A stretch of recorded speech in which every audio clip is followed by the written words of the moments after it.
It is not that Trump and his family will use the influence of government to increase their wealth, although this will certainly take place on a massive scale. It is that hundreds of billions of federal dollars will be diverted into the hands of cronies, sleazy bankers, unethical financial firms, and scabrous hedge fund managers. Everything will, to use a business term, be harvested. The decaying pillars of the liberal state in America will be obliterated. At the same time, the militarization of America is being accelerated.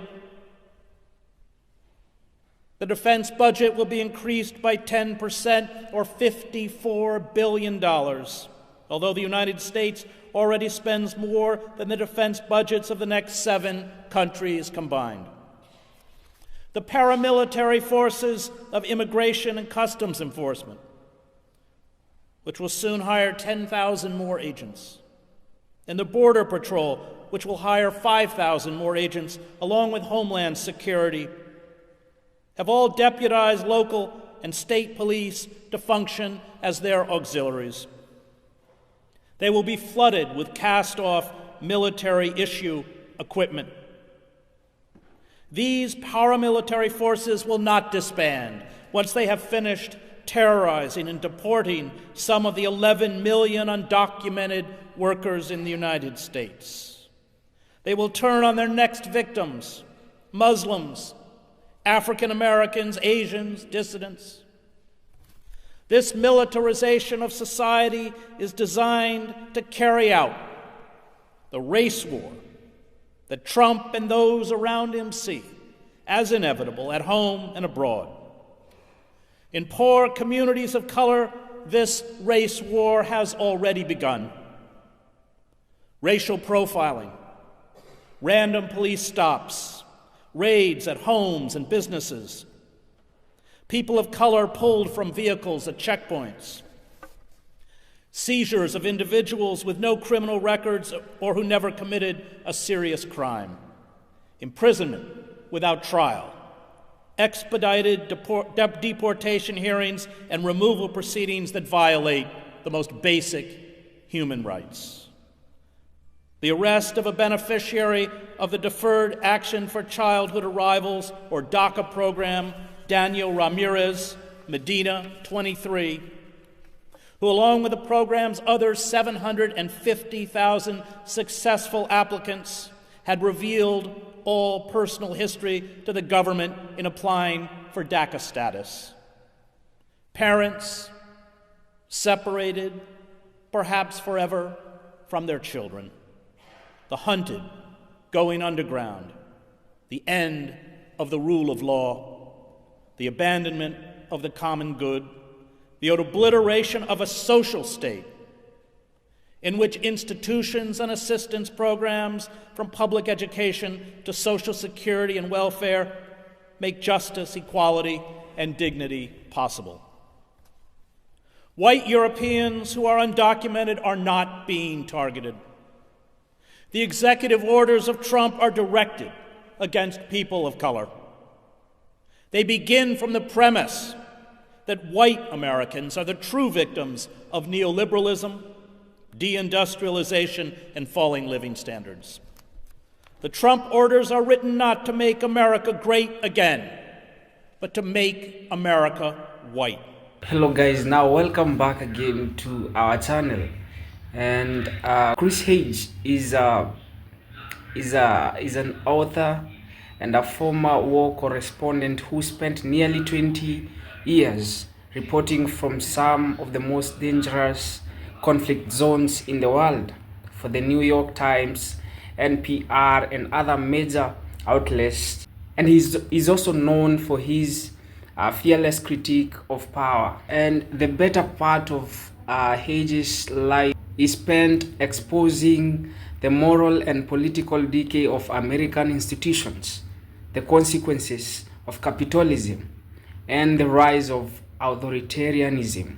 In addition to his journalism, he is also a public intellectual and a seminary-trained theologian, a social justice advocate who has taught in prisons and spoken widely on issues of inequality, war, and resistance. And if you look at years back, before Donald Trump was elected as president, Chris Hedges warned that America was sliding toward a form of corporate authoritarianism, what he described as inverted totalitarianism, where corporate power controls the state but maintains the illusion of democracy. And now, after Trump's rise, Hedges argued that Trump was not an anomaly but a symptom of a much deeper disease in American society. He saw Trump as the grotesque product of a failed liberal establishment, mass disillusionment, and a culture consumed by spectacle, greed, and fear. If you look keenly, much of what Hedges warned about has come to pass. We've seen all this. We've seen expanded surveillance and policing, brutal immigration raids, the stripping of environmental and social protections, and white supremacist ideology. Trump may no longer be in office, but the structures and sentiments he unleashed have not disappeared. They have embedded themselves deeper in American life. For Hedges, Trump was never the endgame. He was the opening act in a broader authoritarian transformation driven by fear, disinformation, and unchecked corporate power. I don't want to talk much about this. Let's get into the video, learn, and then we can come back and have a conversation concerning the same. If this was your first time in this channel, please consider supporting us by simply subscribing, give us a like, and share our content. We greatly appreciate. Now that you've done so, let's get into it. They are in Nuremberg laws, the Jim Crow laws, the Chinese Exclusion Act, and the Naturalization Act of 1870. They are intended to institutionalize an overt racial hierarchy in the United States, one already far advanced in the miniature police states where people of color live in marginal communities. In these impoverished enclaves, there is no right to trial or due process. Militarized police kill with impunity, and the courts lock people away, often for life. Rights are treated as privileges that can instantly be revoked. The poor, especially poor people of color, are exempted from moral consideration. They are attacked as impediments to social cohesion. And these impediments must be eliminated. Jews, their community centers enduring threats of violence and their graveyards desecrated, will also be persecuted. American fascism is rapidly being cemented into place by uniformed and heavily armed paramilitary goons, clutching the flag and the cross and reciting the Pledge of Allegiance and the Lord's Prayer. Little or no prospect of rescue from individual indolence or impotence can be expected to arrive from a political state that is not and refuses to be a social state. The sociologist Zygmunt Bauman wrote, "Without social rights for all, a large and all probability growing number of people will find their political rights of little use and unworthy of their attention. If political rights are necessary to set social rights in place, social rights are indispensable to make political rights real and keep them in operation. The two rights need each other for their survival. That survival can only be their joint achievement." Presidential chief strategist Stephen Bannon, in his public comments and his films, such as Generation Zero, has embraced a historical determinism worthy of Karl Marx. He posits that Western culture has been contaminated and is being destroyed by darker races and barbaric religions and belief systems. His conspiratorial view of history and society sees a global war between the white race and the lesser breeds of the earth as not only inevitable,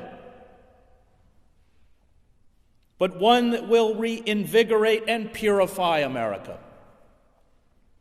This idea of regeneration through violence, which has always been part of the American myth, is also a central tenet of fascism.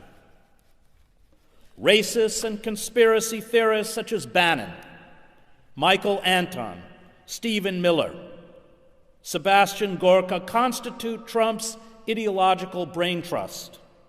Gorka goes so far as to argue that the failure to understand the evil of radical Islam stems from a systematic subversion of the national security establishment under the banner of inclusivity, cultural awareness, and political correctness. In a 2014 speech, Bannon said, "I believe we've come partly off track in the years since the fall of the Soviet Union, and we're starting now in the 21st century, which I believe strongly is a crisis both of our church, a crisis of our faith, a crisis of the West, a crisis of capitalism. There is a major war brewing that's already global," Bannon said. "It's going global in scale. And today's technology, today's media, today's access to weapons of mass destruction, it's going to lead to a global conflict, and I believe has to be confronted today. Every day that we refuse to look at this as what it is and the scale of it, and really the viciousness of it, will be a day where you will rue that we didn't act." Bannon is a proponent of the theory popularized by authors William Strauss and Neil Howe in their books Generations, The History of America's Future, 1584 to 2069, and The Fourth Turning, an American prophecy, what the psychos of history tell us about America's next rendezvous with destiny. These authors argue that roughly every 80 years, or an average human lifespan, the country goes through a cataclysmic crisis. This crisis triggers war, industrial slaughter, and genocide, and lasts for a decade or more. In its aftermath, they argue the social order is rejuvenated.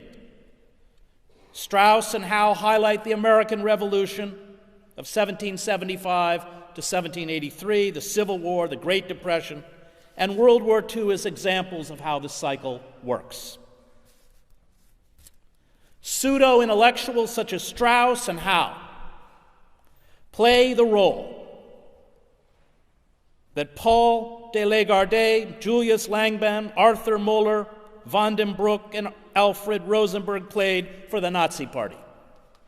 They give an intellectual veneer to racist conspiracy theories, a perverted nationalism, a hatred for culture, and the lust for domination through violence. I share Bannon's distaste for corporate globalization, free trade agreements, the failure to put Wall Street bankers in jail, the bank bailouts and crony capitalism, and would even concede that Americans wallow in the moral swamp of a culture of narcissism. He is right when he attacks the two major political parties as the one party of Davos. But his solution to the purported crisis, total war by the white race to regain its ascendancy, is insane, as are the causes he cites. A New Deal that turned citizens into whining dependents, the permissiveness of the 1960s, the white guilt that made the country cater in his words, irresponsibly to African Americans by giving them social service programs and undeserved mortgages that led to the 2008 financial meltdown.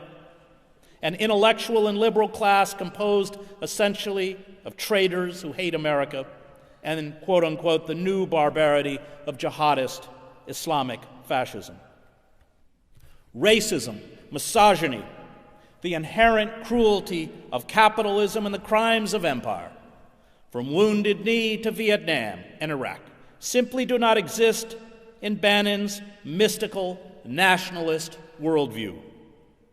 He insists that the white, male, aristocratic elites who formed a republic that enslaved African Americans, exterminated Native Americans, denied the vote to women and white men without property, created, quote, a church and a civilization that really is the flower of mankind.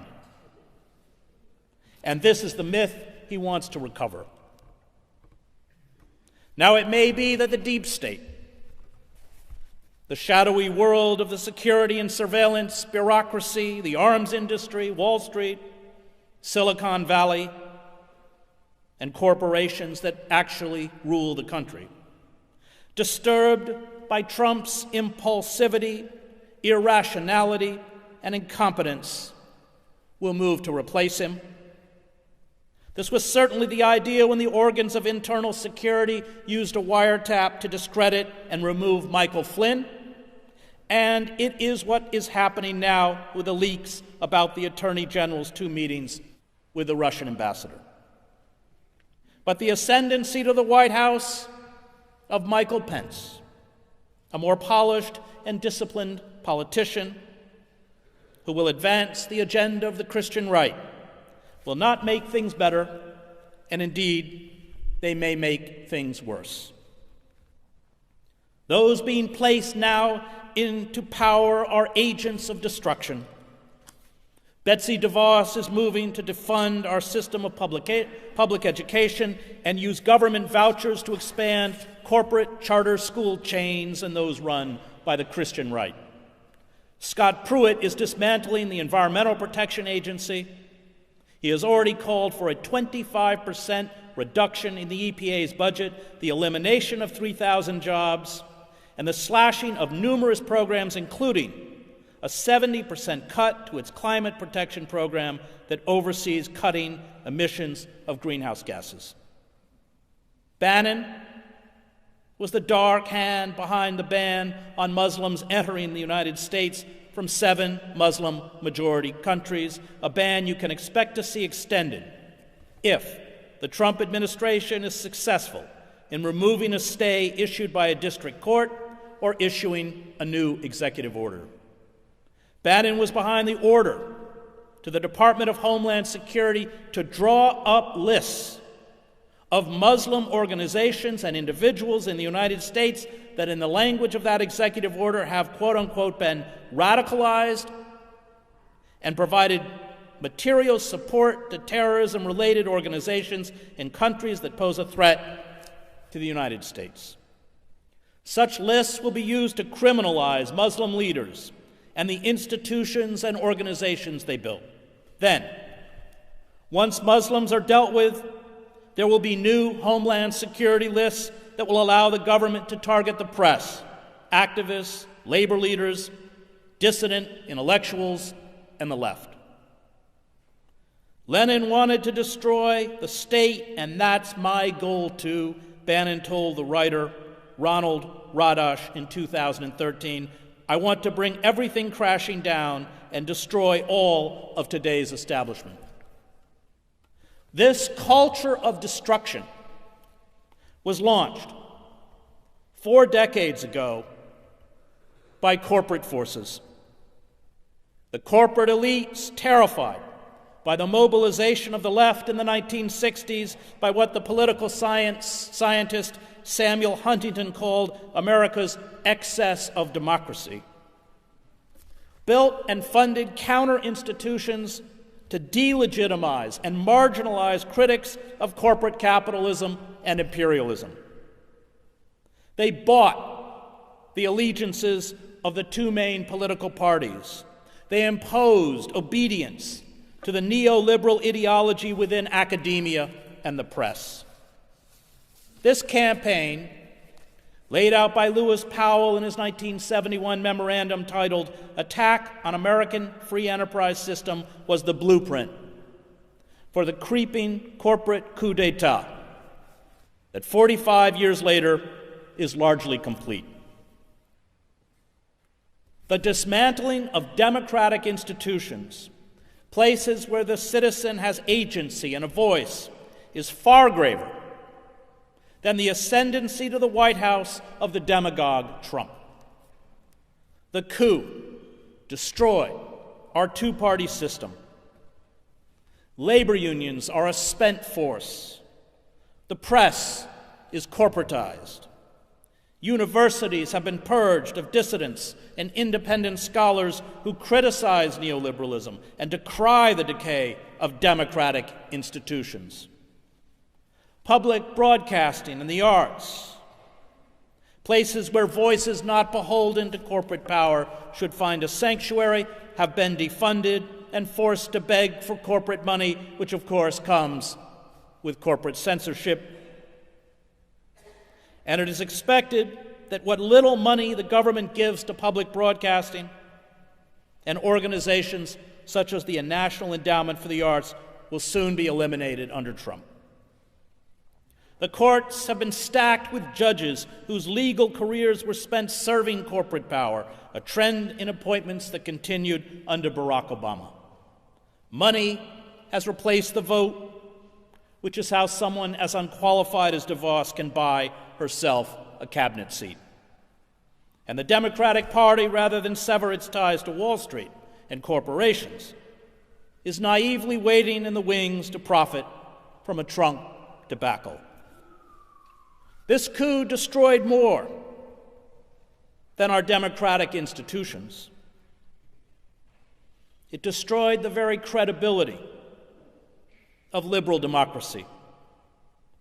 Self-identified liberals such as the Clintons and Obama mouthed the words of liberal democratic values while making war on those values in the service of corporate power.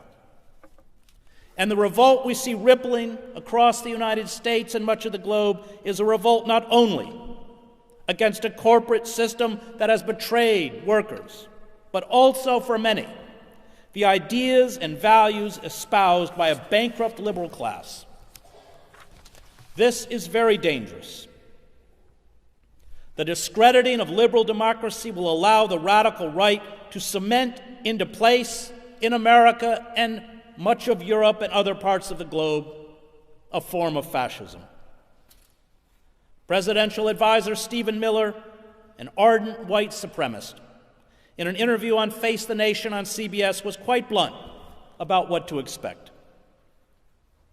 We have a judiciary that has taken far too much power and become in many cases a supreme branch of government, he said.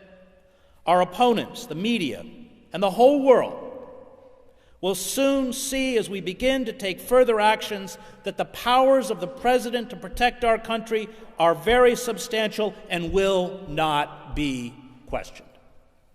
History may not repeat itself, but it echoes.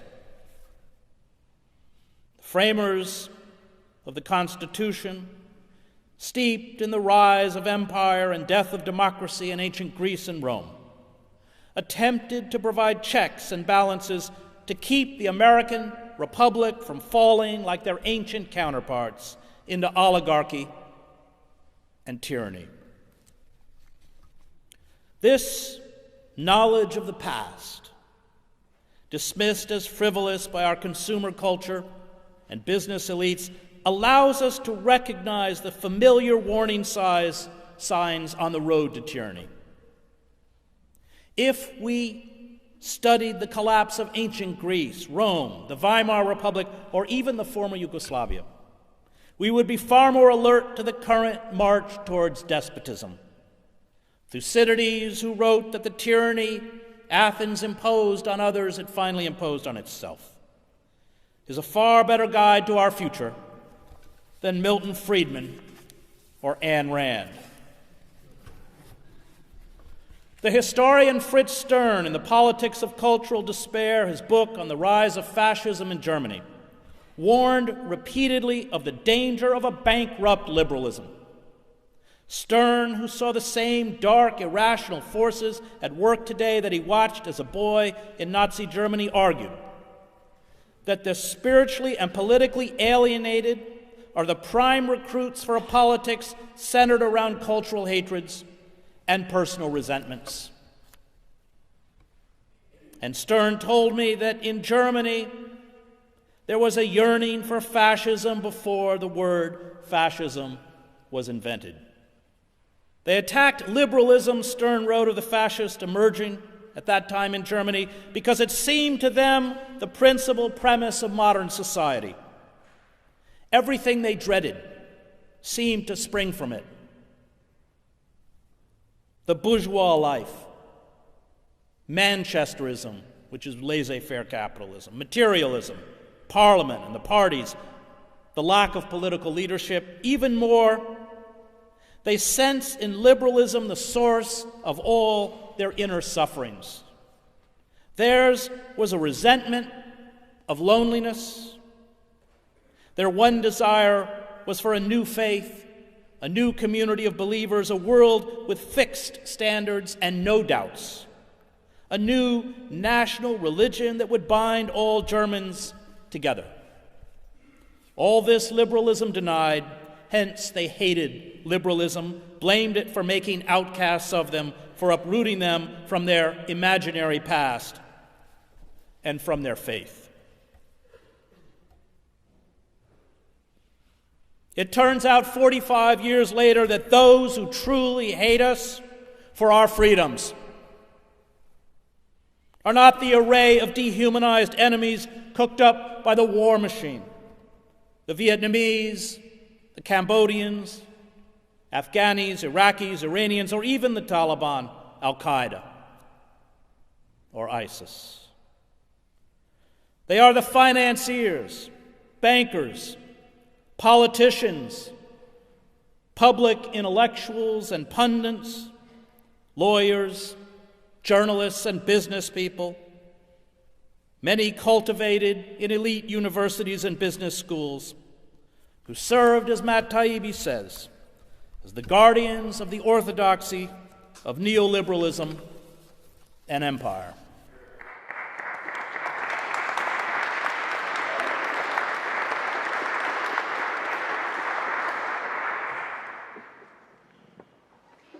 In the twilight phase of capitalism, wealth is no longer created by producing or manufacturing.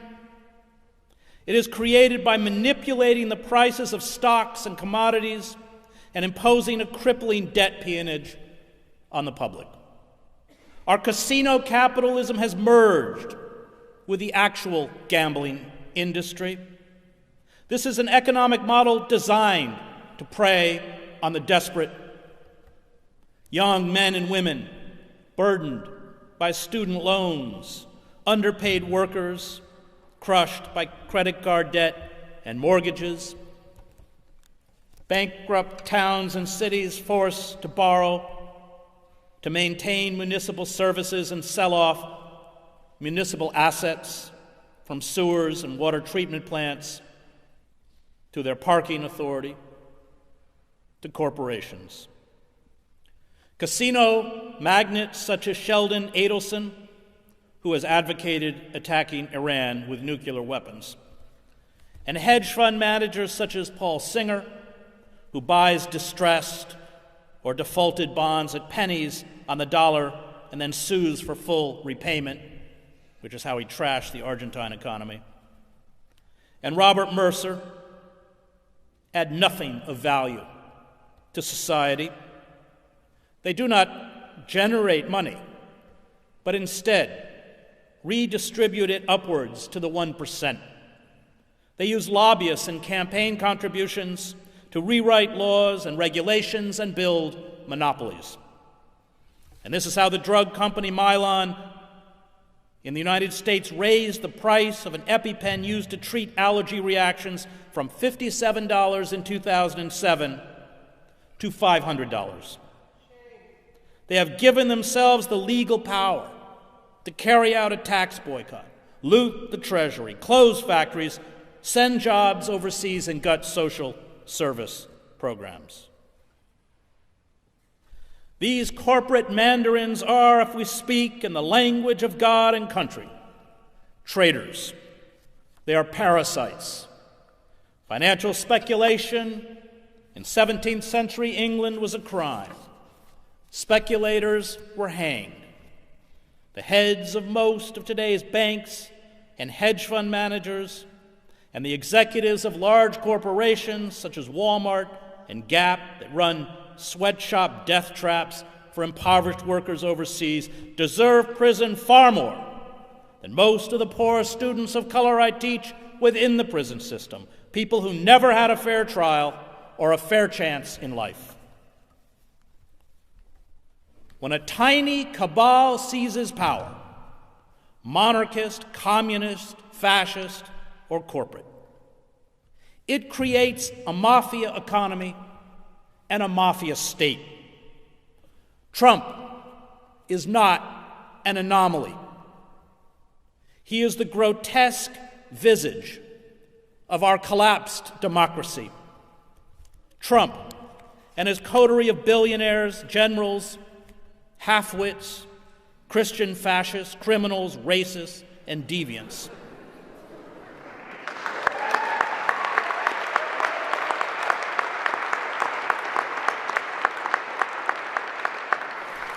play the role of the Snopes clan in some of William Faulkner's novels. The Snopes filled the power vacuum of the decayed South and ruthlessly seized control from the degenerated former slaveholding aristocratic elites. Flem Snopes and his extended family, which includes a killer, a pedophile, a bigamist, an arsonist, a mentally disabled man who copulates with a cow, and a relative who sells tickets to witness the bestiality, are fictional representations of the scum now elevated to the highest level of the federal government.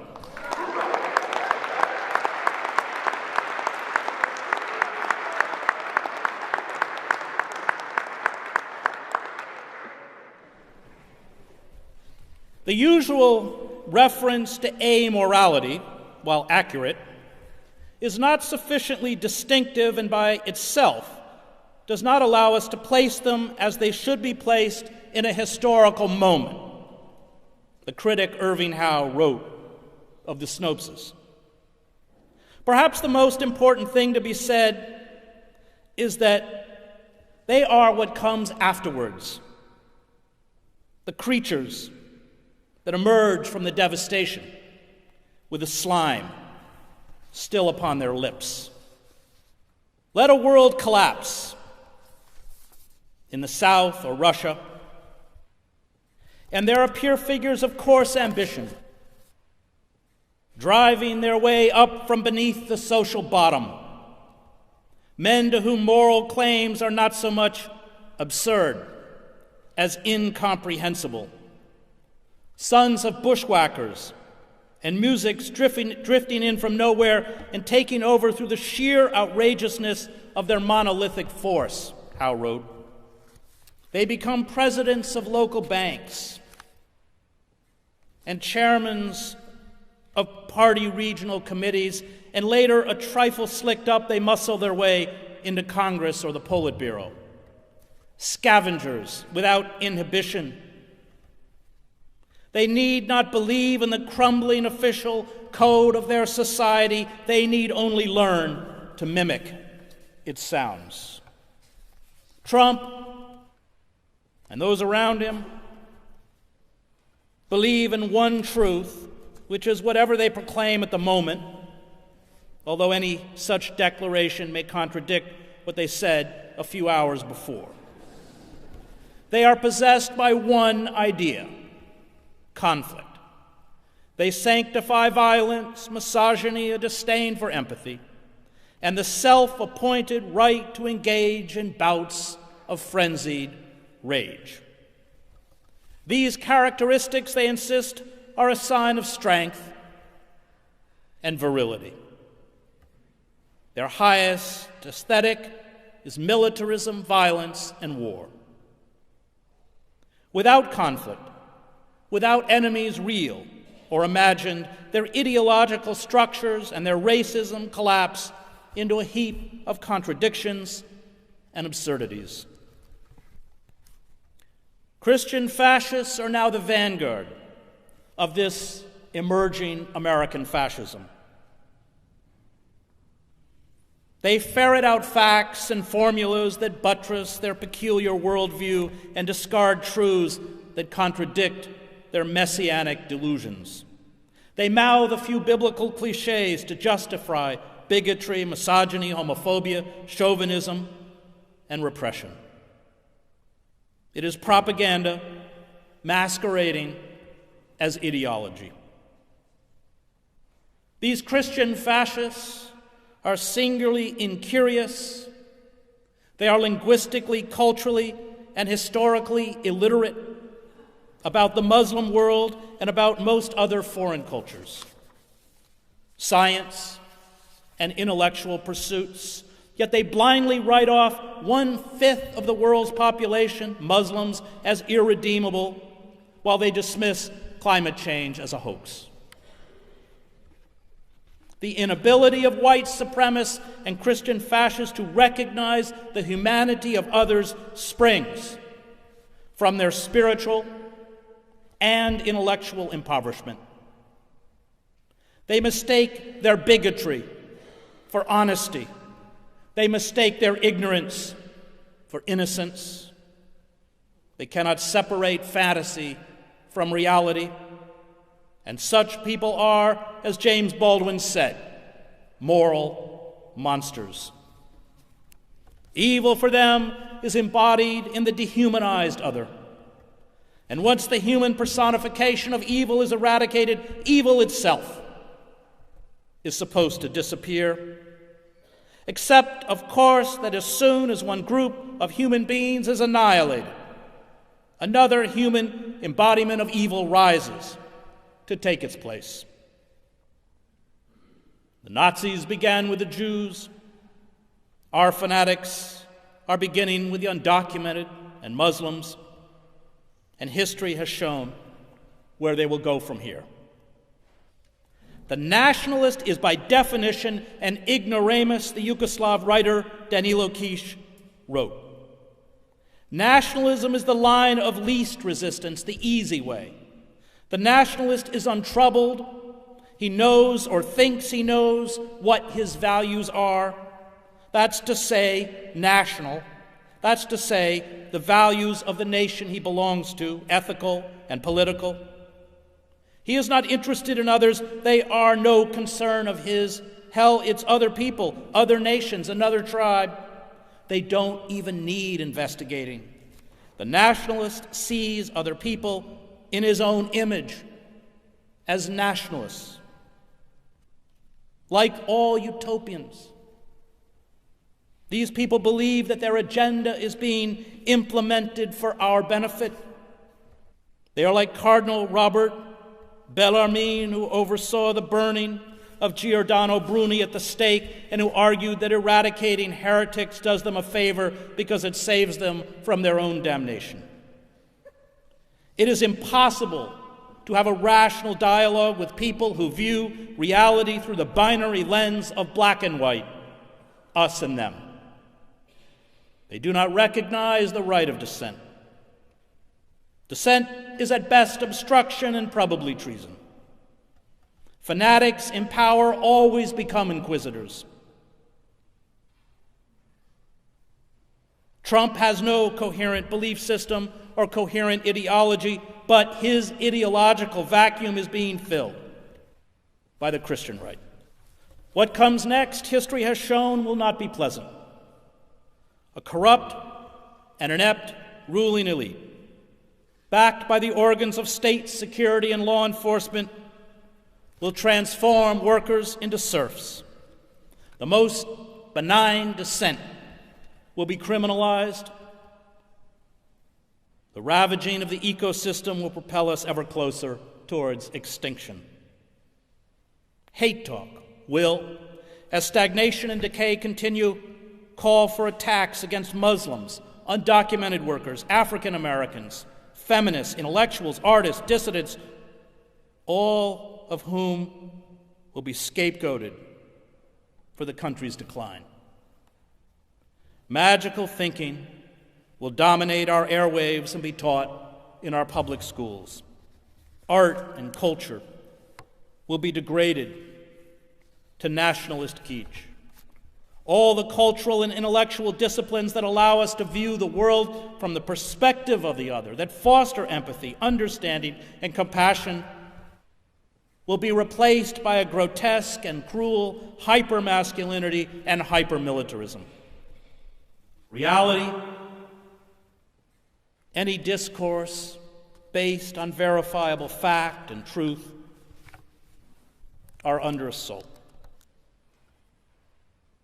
Verbal confusion reigns, truth and illusion have merged. Mental chaos makes it hard to fathom what is happening. We feel trapped in a hall of mirrors. Revealed lies are answered with new lies. The rational is countered with the irrational. Cognitive dissonance prevails. We endure a disquieting shame, even guilt. Tens of millions of Americans, especially women, undocumented workers, Muslims, and African Americans, suffer the acute anxiety of being pursued by a predator. All this is by design. Demagogues always infect the governed with their own psychosis. The lies pour out of the White House like flocks of pigeons. Donald Trump's election victory was a landslide. He had the largest inauguration crowds in American history. 3 million to 5 million undocumented immigrants voted illegally. Climate change is a hoax. Vaccines cause autism. Immigrants are carriers of, quote, tremendous infectious disease. The election was rigged until it wasn't. We don't know who really knocked down the World Trade Center. Torture works. Mexico will pay for the wall, and America will be great again.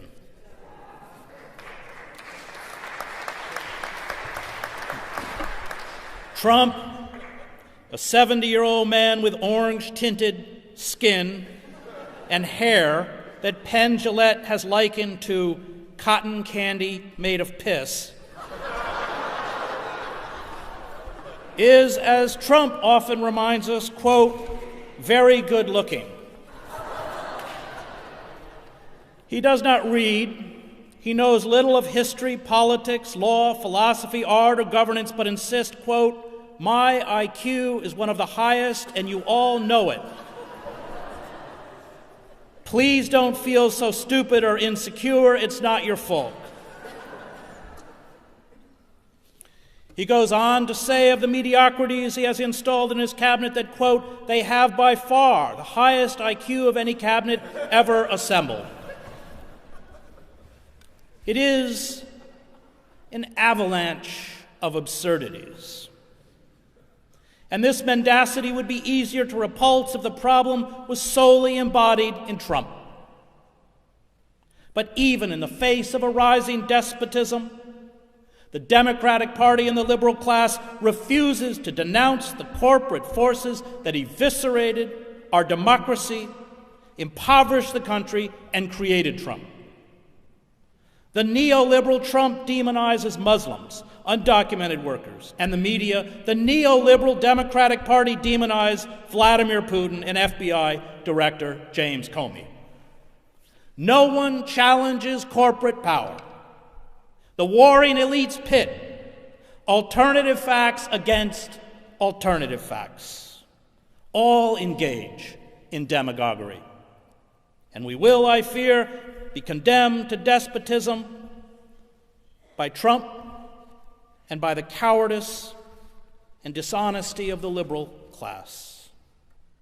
The order for some employees of several federal agencies, including the Environmental Protection Agency, the U.S. Department of Agriculture's Research Service, the National Park Service, and the Department of Health and Human Services to restrict or cease communication with the press or members of Congress, along with the attempt to impose 10-year felony convictions on 6 reporters who covered the inauguration protests, is part of this campaign to marginalize reality itself and replace it with fantasy. Facts for demagogues depend solely on those who have the power to create them. And the goal of the Trump administration is to create an artificial consistency, an absorbing and endless spectacle that advances its warped perception of the world.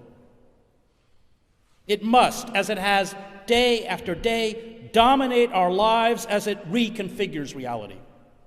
Fantastic and absurd assertions are treated seriously, a process that over time erodes the power of the rational. Before they seize power and establish a world according to their doctrines, totalitarian movements conjure up a lying world of consistency which is more adequate to the needs of the human mind than reality itself, in which through sheer imagination, uprooted masses can feel at home and are spared the never-ending shocks which real life and real experiences deal to human beings and their expectations, Hannah Arendt wrote. The force possessed by totalitarian propaganda, before the movements have the power to drop iron curtains to prevent anyone's disturbing by the slightest reality the gruesome quiet of an entirely imaginary world, lies in its ability to shut the masses off from the real world. This assault on fact, on truth, on reality, is empowered by the loss of credibility of our democratic institutions. And it has thrown the country into an existential as well as an economic crisis. The courts, university, and press are no longer trusted by tens of millions of Americans who correctly see them as organs of the corporate elites. These institutions are traditionally the mechanism by which a society is unable to unmask the lies of the powerful, critique ruling ideologies, and promote justice. Because Americans have been bitterly betrayed by their institutions, the Trump regime can attack the press as the opposition party, threaten to cut off university funding, taunt a federal jurist as a so-called judge, and denounce a court order as outrageous. The decay of democratic institutions is the prerequisite for the rise of authoritarian or fascist regimes. And this decay has given credibility to a pathological liar. The Trump administration, according to an Emerson College poll, is considered by 49% of registered voters to be truthful, while the media are considered truthful by only 39% of registered voters. Once American democratic institutions no longer function, once large sectors of the public believe, as Trump says, that the press is the enemy of the American people, reality becomes whatever absurdity the White House issues. Most of the rules of democracy are unwritten. These rules determine public comportment and ensure respect for democratic norms, procedures, and institutions. Trump has, to the delight of his supporters, rejected this political and cultural etiquette. And Arendt noted that when democratic institutions collapse, it is, quote, easier to accept patently absurd propositions than the old truths which have become pious banalities. The chatter of the liberal ruling elites about our democracy is itself an absurdity. Vulgarity, with its cynical dismissal of respected standards and accepted theories, she wrote, infects political discourse, and this vulgarity is mistaken for courage and a new style of life. Trump's theatricality works. He forces the press and the public to repeat his lies, inadvertently giving them credibility. He is always moving. He is always on display. He has no fixed belief system. Trump, as he consolidates power and adopts the ideology of the Christian right, seamlessly forges the magical thinking of the Christian right with his own magical thinking. Idiocy, self-delusion, megalomania, fantasy, and government repression will come wrapped in images of the Christian cross and the American flag. The corporate state, hostile or indifferent to the plight of the citizens, has no emotional pull among the public. It has long presented political candidates as celebrities. Campaigns eschew issues to make people feel good about candidates and themselves. Ideas are irrelevant. Emotional euphoria is paramount. The voter is only a prop in this political theater. Politics is anti-politics. It is reality television, and Trump proved better at this game than his opponents. It is a game in which fact and knowledge do not matter.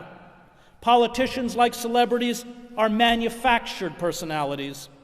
Reality is what you create. Entertainment is paramount. The skillful manipulation of emotion is confused with knowledge. We were conditioned for a Trump. These lies create a climate in which everyone is assumed to be lying. The truth becomes suspect and obscured. Narratives begin to believe not because they are true or even sound true, but because they are emotionally appealing. The aim of systematic lying, as Arendt wrote, is the transformation of human nature itself. The lies eventually foster somnambulism among a population that surrenders to the magical thinking and ceases to care. It checks out. It becomes cynical. It only asks to be entertained and given a vent for its frustration and rage. And demagogues produce enemies the way a magician pulls rabbits out of a hat. They wage constant battles against non-existent dangers, rapidly replacing one after the other to keep the rhetoric at a fever pitch.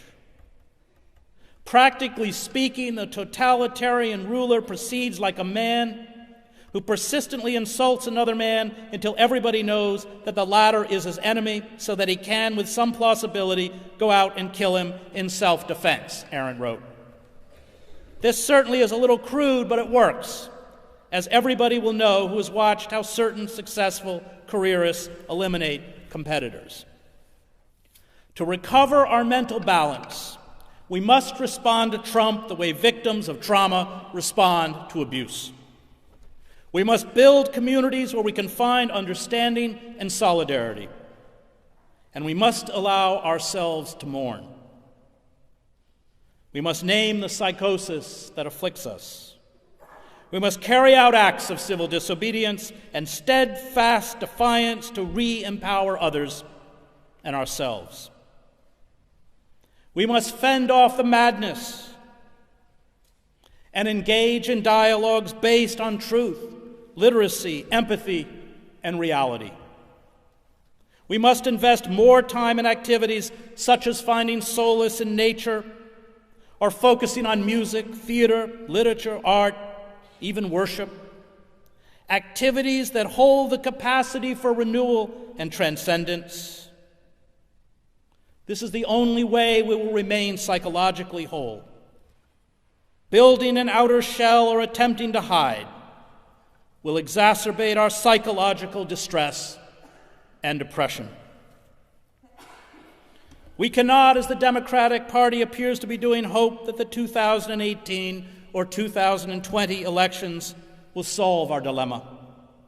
These reactionary forces, which have been plotting for 4 decades for this moment, extend far beyond the Trump White House. Their tentacles reach across national borders, meaning no country, including Canada, is immune. As the state increases the levels of violence, Against nonviolent dissent, we must never respond with violence. The use of violence, including property destruction, the taunting of police, is a gift to the security and surveillance state. It allows the state to demonize and isolate a mass movement. It drives away the bulk of the population.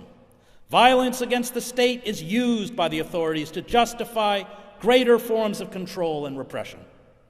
The corporate state understands and welcomes the language of force. This is a game the government will always win and we will always lose. If we are perceived as a flag-burning, rock-throwing, angry mob that embraces violence, we will be easily crushed. We can succeed only if we win the hearts and minds of the wider public, and ultimately many of those within the structures of power, including the police.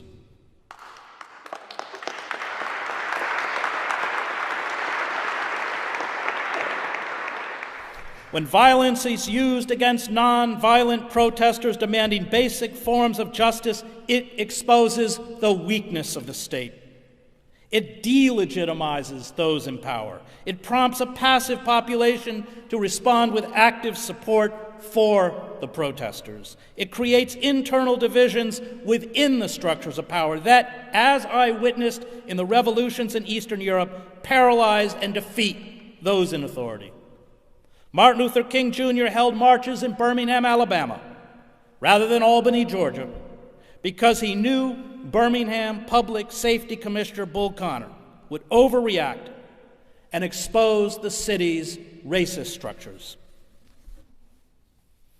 The acts of resistance, including the massive street protests the day after the inauguration, and later the demonstrations that grew out of the ban on Muslims, the Department of Energy's refusal to give the Trump administration a list of employees that worked on climate change, Acting Attorney General Sally Yates' refusal to enforce the travel ban, and hundreds of State Department staff members signing a memo opposing the immigration restrictions terrify those around Trump.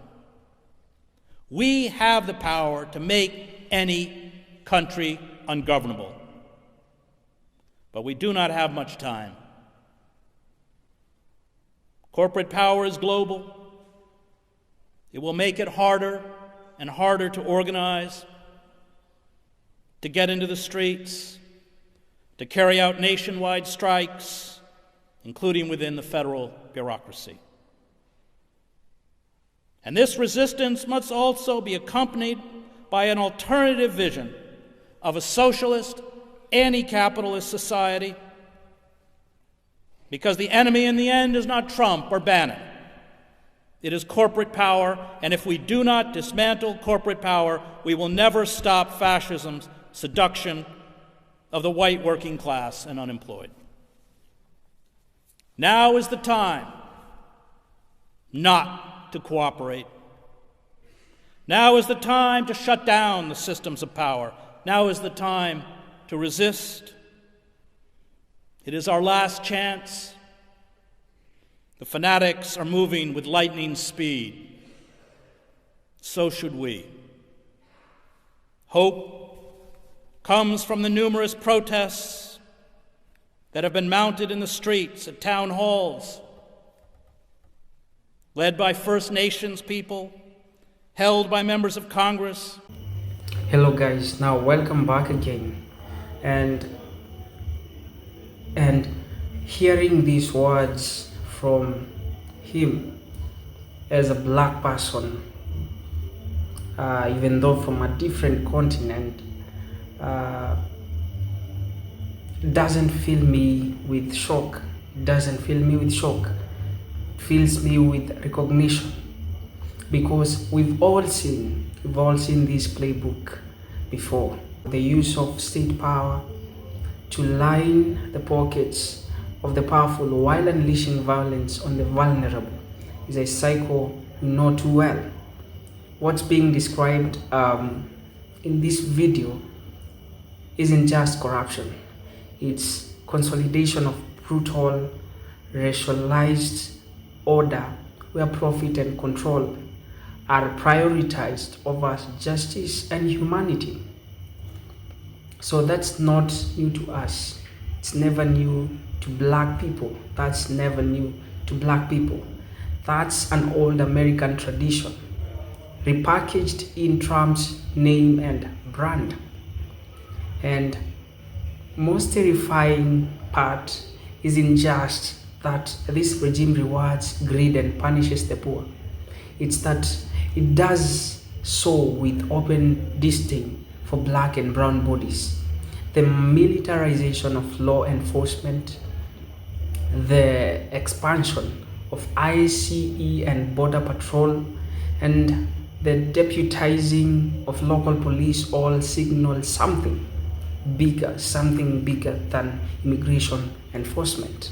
It's not it's never the normal immigration enforcement. It signals a war on people of color, coached in the language of law and order. That's where it all lies. That's where it is hidden. And for black folks, you know what that language really means. It's a code for surveillance, harassment, violence, and sometimes death. You can also see in poor communities of color, this race war never stopped. It just changes names, from the slave patrols to Jim Crow to stop and frisk, and now these modern paramilitary raids.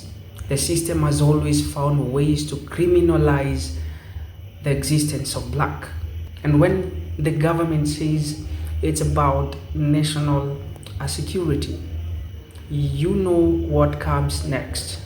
Terror inflicted in your neighborhoods under the cover of legitimacy.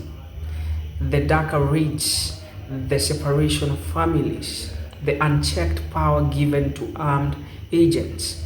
It's all part of the same machinery that treats the lives of black as disposable. So what's especially painful is the blatant racial double standard. What's especially painful is the blatant racial double standard. White undocumented immigrants from Europe are invisible to this system, protected by whiteness, while Latinos, Muslims, black folks are hunted every corner, left, right, and center. So Trump administration orders aren't about justice or safety. They're about preserving a racial hierarchy. They're about projecting power over people of color while pretending that white Americans are the victims. Everyone knows who the real victims are, the black people.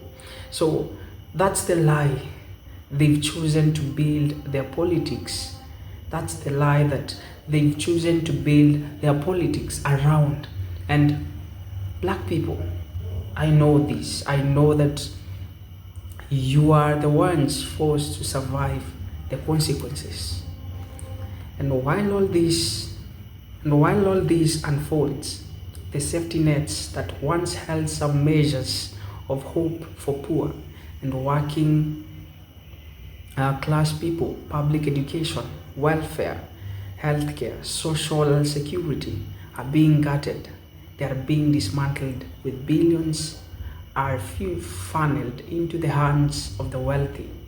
So no, this isn't just about Trump. It's about a system that sees black people as threats, not citizens. Because if they are citizens, if they are perceived as citizens, then while confronting them, we should not see the forces coming to confront them. They are not thugs. They are not criminals. Yet, while confronting them, you come with the forces to bring them down. So the reaction to this administration can't just be political. It has to be moral, spiritual, and deeply rooted in solidarity. Because if black people don't name this for what it is, a racialized assault on democracy and dignity, you allow it to keep happening.